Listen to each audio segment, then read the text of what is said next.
Hello, good afternoon. It's Wednesday, March 6. Hapon na po dito sa Saudi Arabia. Um, Maghahanda po ako ng aking hapunan. Ang ulam na rin para bukas. Tara, samahan niyo po ako. Punta po tayo sa aming kusina.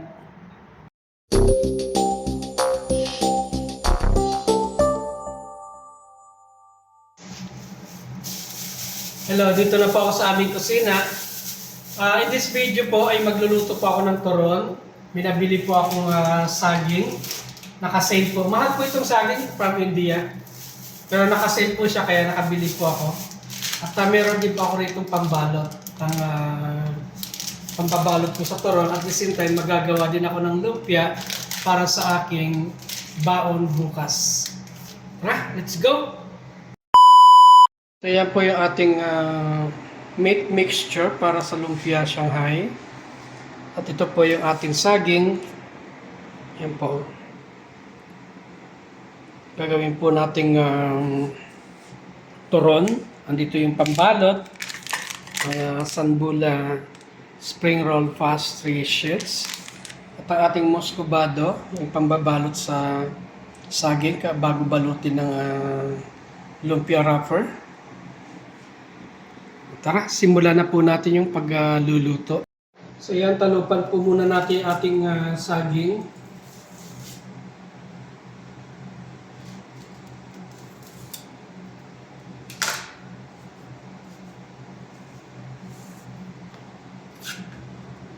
Hatiin po natin sa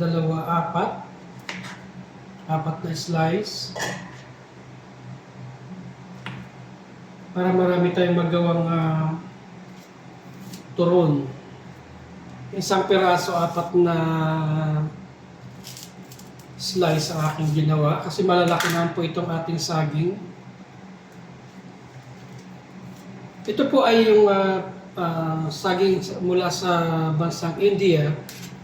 Napakamahal po nito pag hindi naka-sale. Mahigit sa 10 riyal per kilo.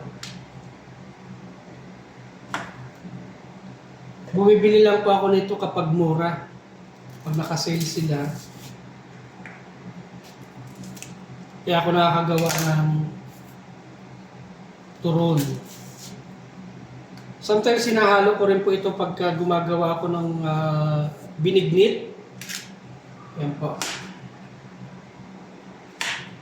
Masarap po siya. Ayan o.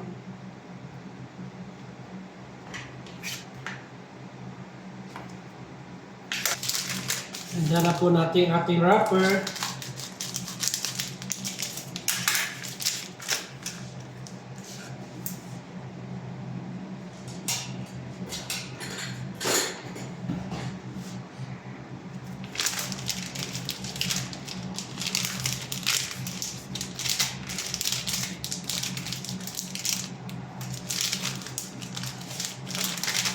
Ito rin po, mahal po doon po ito dito. Nakakabili lang po ako nung nagsisale. Maabot lang po siya ng mga 295 kaya wala ako nakakabili.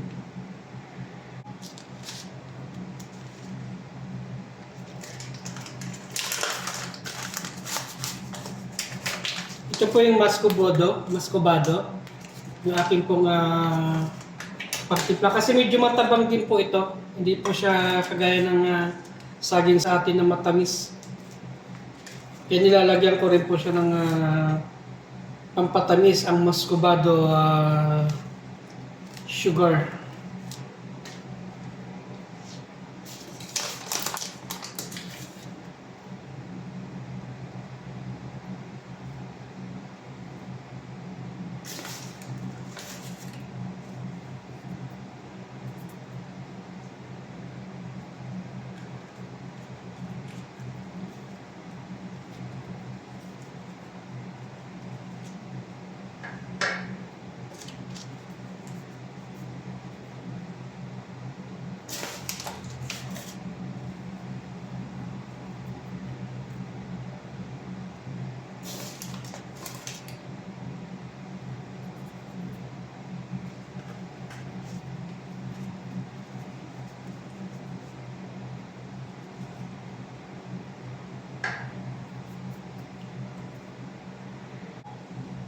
So ayan po, nakagawa na po tayo. Ayan, nabalot na po yung ating pong turon.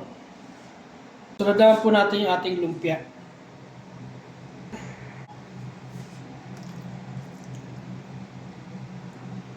So ngayon po yung ating naman po lumpia Shanghai ang ating babalutin. Yan po.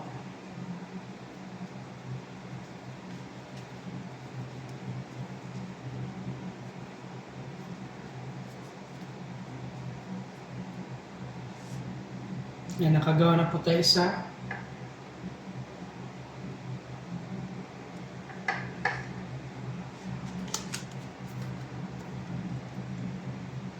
This is the second one.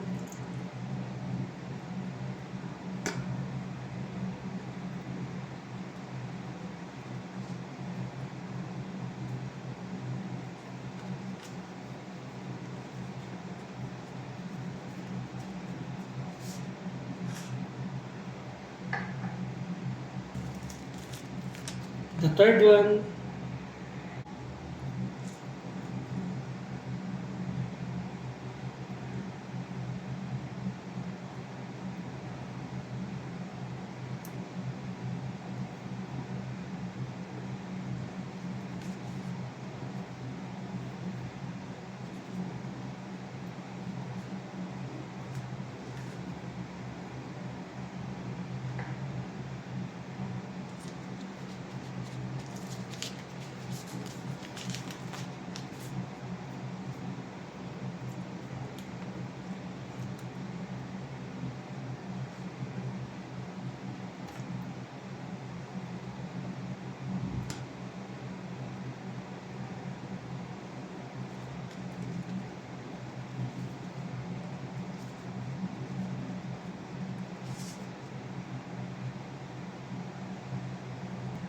This is the last two.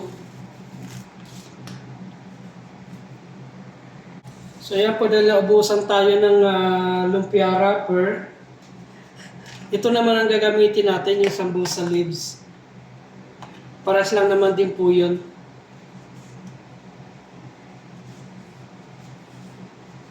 Gawa na lang tayo ng sambusa doon sa natirang natirang mixture po natin.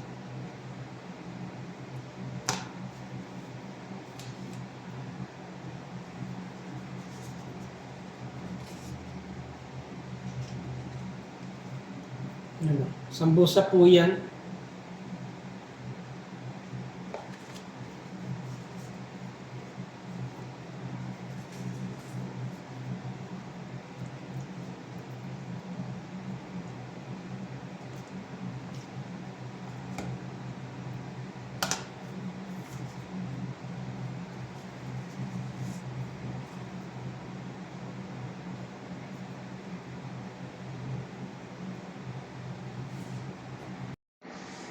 So ayan po, nakagawa po tayo ng 8 pirasong balot ng lumpia Shanghai.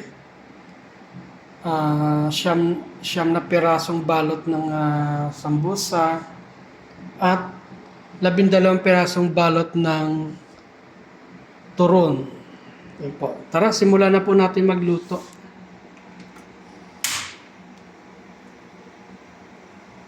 Painitin po natin ating kawali.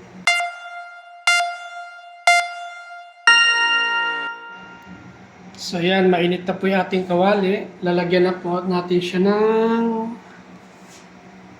mantika. Yan, tamang lubog po yung ating lulutuin. Lubog sa mantika. So yan, check po natin kung mainit na po yung ating mantika.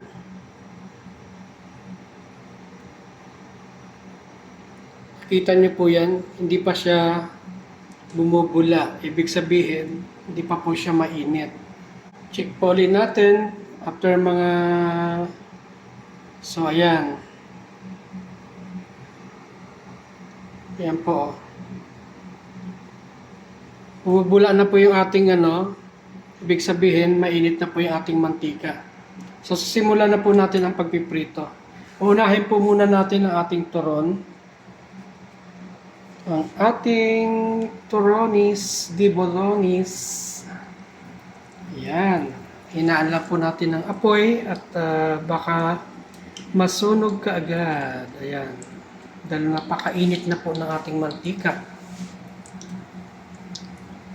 Unahin po muna natin ang ating turonis de botones. So ayan, na isalang na po natin ang ating turon. Ang first batch. Susunod naman po natin ang iba.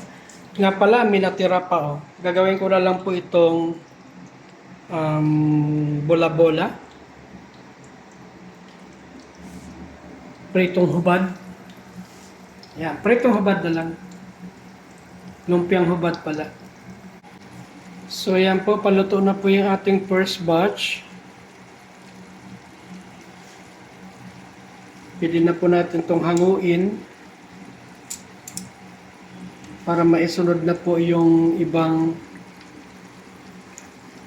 batch. Ayan po.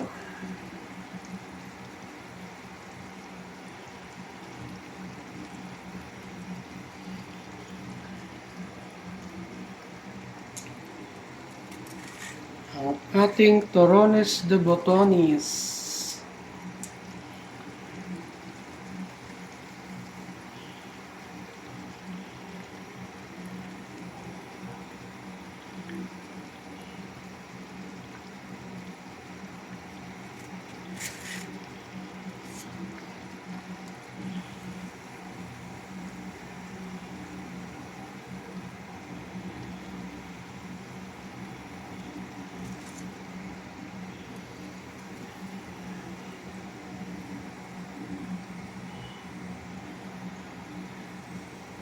So ayan, nakagawa na po tayo ng 4.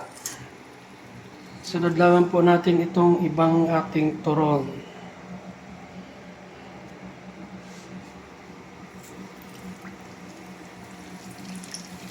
Medyo malakas ang apoy at mainit itong ating mantika.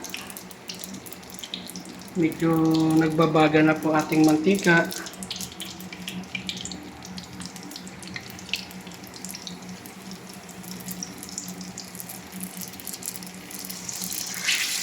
Uy, muntik mahagip yung aking kamay.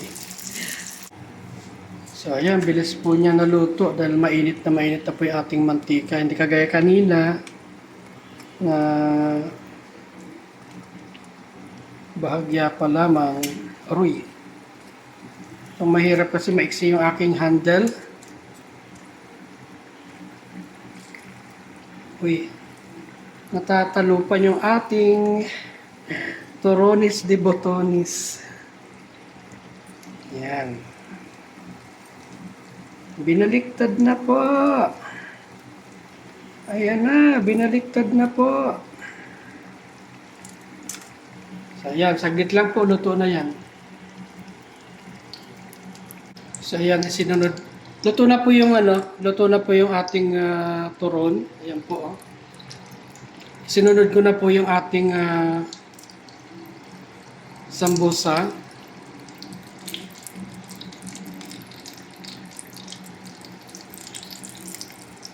Madali lang po maluto yung balot nito eh. Kasi crispy sambusa po ito, hindi po siya yung oily. Crispy wrapper po siya kaya mabilis mamula yung kanyang wrapper. Pero hindi pa ho gaano luto ang loob niyan, yung laman. Kaya hininaan ko lang po yung apoy. Ayan, medyo hinapan natin ng konti. Yan. Dito pa, pinatitira pa. So yan po, almost done. Naprito na po yung lahat ng sambusa. Yan po. Itong lumpia na lang at yung natitirang mixture ng ating lulutuin maya-maya. So ayan, kompleto na po yung ating lumpia, turon at sambusa.